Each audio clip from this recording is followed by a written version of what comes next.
Boa tarde, Saulo Rosman da Quadrante Investimentos.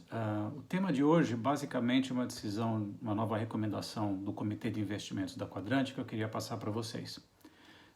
Não vou me ater muito a falar do cenário base, né, de coronavírus. Todo mundo sabe que vai ser um período bastante complicado, recessivo, com bastante volatilidade no preço dos ativos.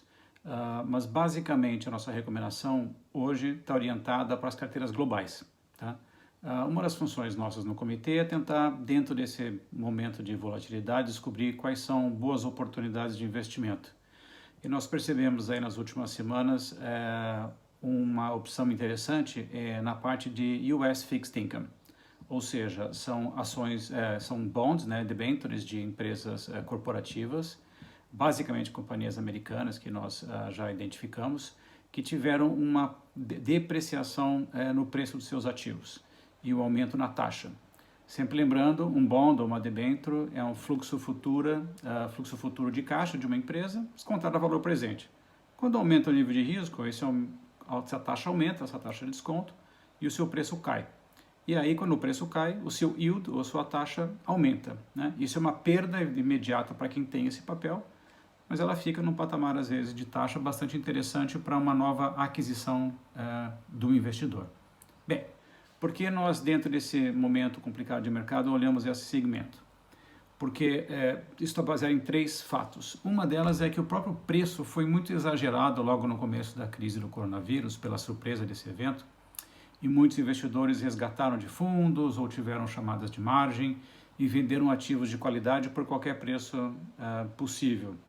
Isso fez com que algumas empresas interessantes, que têm bom risco de crédito, tivesse uma taxa bastante gorda para quem está entrando, né, naquele investimento. Então foi uma oportunidade que ocorreu dentro dessa crise. O segundo tema interessante, que a gente tem acompanhado muito, é o esforço dos bancos centrais e dos governos em aumentarem a liquidez, baixando os juros, ou através de pacotes de estímulos para a economia, seja emprestando dinheiro novo, ou seja simplesmente abrindo mão de impostos ou, né, vantagens fiscais que o governo tem, com o interesse de não ter um momento de quebra das empresas. Esse valor basicamente já está em torno de 6 trilhões de dólares no mundo inteiro. Evidentemente está capitaneado pelos Estados Unidos, que representa praticamente metade desse valor. Então os bancos centrais e os governos aprenderam no passado que se deixar as empresas grandes quebrarem, isso cria um problema em dominó negativo para a sua economia.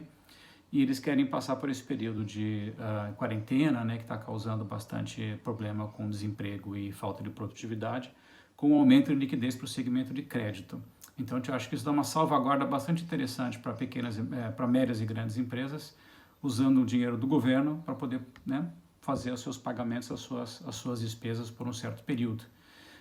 E o terceiro ponto é que já tem a ver mais com a parte do vírus, é que a gente está vendo um declínio nas curvas de contágio e mortes em países que fizeram a quarentena, né?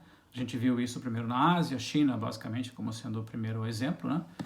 Depois isso acabou migrando para a Europa e agora até para os Estados Unidos.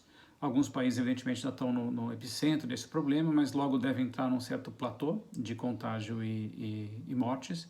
Isso faz com que também haja uma melhora do humor do mercado, assumindo que as quarentenas, no momento, terão de ser liberadas ou diminuídas, né? O que vai fomentar, evidentemente, uma melhora na produção industrial e no resultado dessas empresas. Bem, com base nesses três pontos, nós nos reunimos essa semana no comitê e recomendamos, né, recomendamos as carteiras globais, aumentar a alocação na categoria US Fixed Income. Isso significa o quê? Compra de títulos, de bonds ou debêntures, né, de empresas basicamente americanas, que apresentam um bom risco de crédito, né, não tem posição de caixa, são empresas globais, e que tem um yield, né, um retorno bastante atraente. Só para ter uma ideia da taxa, né, desse yield, nós identificamos dois fundos que depois o pessoal comercial vai entrar em contato e nós vamos enviar material para vocês. Então, em torno de 6,5% ao ano. Tá? Isso não significa que todo ano ele vai dar exatamente 6,5% na carteira de uma pessoa, porque depende da volatilidade desse título. Toda vez tem a marcação a mercado, né, que vocês conhecem bem. Então ele pode ter oscilação para cima ou para baixo. Nós acreditamos que como teve um exagero nos preços, isso pode fechar essas taxas, isso ser benéfico para as carteiras dos clientes na parte global. Outra coisa importante é que para fazer face a esse aumento da alocação nessa categoria, a gente vai reduzir a porção de caixa ou a porção de treasuries, que é uma porção bastante conservadora, né? Então nós vamos aumentar um pouco o risco da carteira na categoria que a gente acha mais confortável, que é a categoria de crédito. Mais detalhes sobre isso o pessoal da comercial vai passar para vocês com os calls e através de material impresso. Mas então fica aqui a nossa recomendação, tá? Do dia 16 de abril aí de 2020. Um abraço a todos.